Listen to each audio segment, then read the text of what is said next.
सृष्टि बचपन से ही दिखने में सुंदर नहीं थी, लेकिन अमीर बाप की बेटी सृष्टि पर उसकी माँ जान छिड़कती। मेरी बेटी कितनी प्यारी है, भगवान सबको सृष्टि जैसी बेटी दे। सृष्टि धीरे धीरे बड़ी होती है। एक दिन सृष्टि की सहेली कहती है, तू दिखने में कितनी अजीब सी है, लेकिन मैं जानती हूँ हम सब में सबसे अच्छी शादी तो तेरी ही होगी। तेरे पापा अमीर जो है, और बता नहीं सकते यार, दहेज तो हर कोई देता है, ये क्या ज्यादा ले जाएगी अपने पति के लिए? अरे बड़े शहर में कोठी है इसके पापा की। अरे पापा की है ना, कौन सी इसकी है? इसकी होती तब तो कोई भी लड़का इससे शादी कर लेता। अरे पापा की मतलब पापा की है तो मेरी ही है ना? किसने कहा? अब तेरी तो तब होगी ना जब तेरा भाई ना हो। वैसे भी शादी के बाद सारी प्रॉपर्टी भाई के नाम होती है।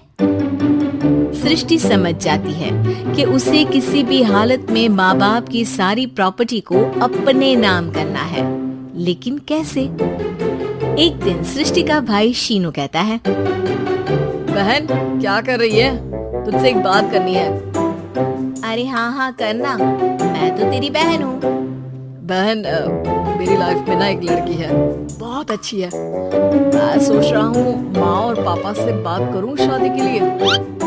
सृष्टि को समझ में आ जाता है कि भाई की शादी होते ही भाभी उसे एक दिन भी घर में बर्दाश्त नहीं करेगी। क्या बात है भाई, बताना कौन है वो? यार वो बहुत अच्छी लड़की है, पढ़ी लिखी है, मेरे साथ जॉब भी करती है। बस एक प्रॉब्लम है। प्रॉब्लम? क्या प्रॉब्लम है भाई? यार वो शादीशुदा है, लेकिन उसके पति ने उसे सिर्फ इसलिए छोड़ दिया क्योंकि उसके माँ बाप दहेज नहीं दे पाए। सृष्टि ये सुनकर न जाने क्यों खुश हो जाती है। अरे भाई तो क्या हुआ, लड़की तुझे तो पसंद है ना? शीनू को लगता है कि बहन उसे समझ रही है। वो इस बात से अनजान होता है कि उसकी बहन की मंशा पूरा घर हड़पने की है। सृष्टि अपनी माँ से कहती है, मम्मी मुझे तो बहुत चिंता है, पता है शीनू क्या कर रहा है? अरे क्या कर रहा है, वो तो काम पर जाता है और वापस घर आता है। नहीं ना माँ, वो यही तो नहीं कर रहा, बाकी सब कर रहा है। आपको पता है उससे प्यार है, और वो भी एक शादीशुदा लड़की से। ये क्या हो गया, मैं सोसाइटी में क्या मुंह दिखाऊंगी? अरे तेरे पापा तो यही कहेंगे कि मैंने ही उसे बिगाड़ दिया है। माँ देखो, मेरी बात मानो, पापा पर भी विश्वास करने की जरूरत नहीं है। अब आप ही बताओ, पापा इतनी देर घर के बाहर रहते हैं क्यों? बोलो। अरे बेटा वो तो नौकरी करते हैं ना।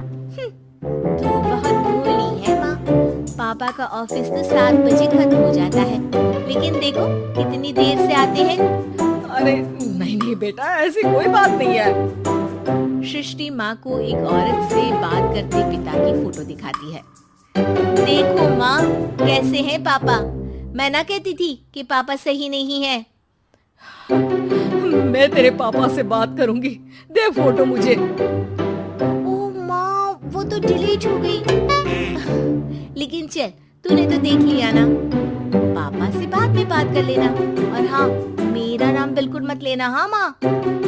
अब क्या था, सृष्टि के माँ और पिता के बीच झगड़ा होना शुरू हो जाता है। सृष्टि के मन में क्या चल रहा था कोई नहीं जानता था। एक दिन माँ, सृष्टि के लिए एक लड़का देखा है, वो लोग शाम को उसे देखने आने वाले हैं। और हाँ माँ, एक खुशखबरी, मैं और पापा मिलकर एक नया बिजनेस ट्राई कर रहे हैं। शाम को लड़का आता है, सांवले रंग का। सृष्टि को तो बिल्कुल भी पसंद नहीं आता। लड़की की माँ कहती है, लड़की का चेहरा तो कोई खास नहीं, लेकिन अगर मेरे बेटे को आप लोग सेटल कर दें तो मैं उसकी शादी आपकी बेटी से करवा दूं।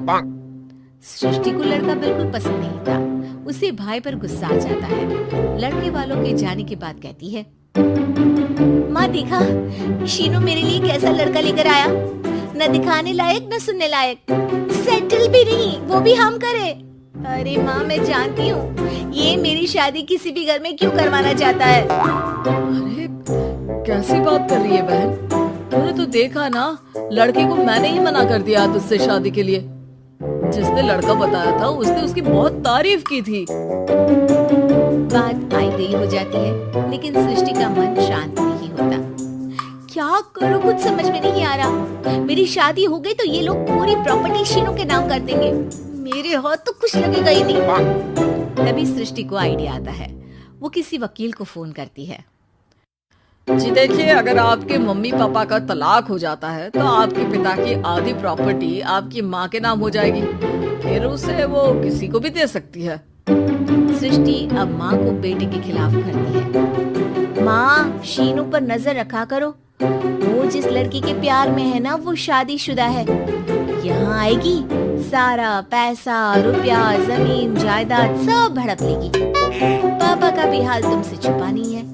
ऐसा ना हो कि मैं और आप एक दिन सड़क पर भीख मांगे। हे भगवान, मैं तो जीते जी मर जाऊंगी अगर ऐसा हो गया तो।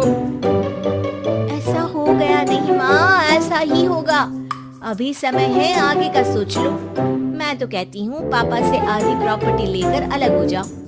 पापा की आधी प्रॉपर्टी भी हम लोगों को अगर मिल जाती है ना, तो अगले 7 जन्म सफल समझो।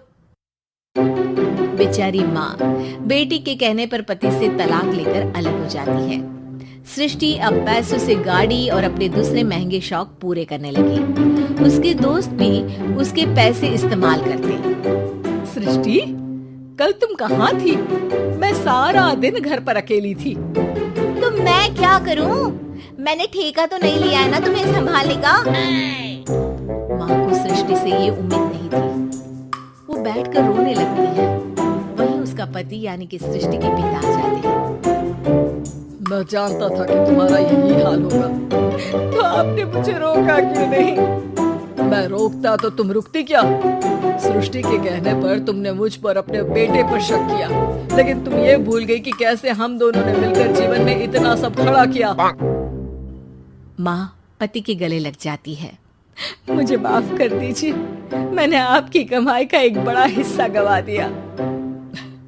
कोई बात नहीं, तुम साथ हो तो मैं ऐसी 7 प्रॉपर्टी खड़ी कर दूंगा। तभी वहाँ सृष्टि आ जाती है रोते हुए। माँ, मयंक ने मुझे छोड़ दिया।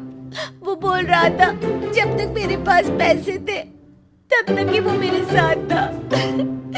पापा, माँ, मुझे माफ कर दीजिए।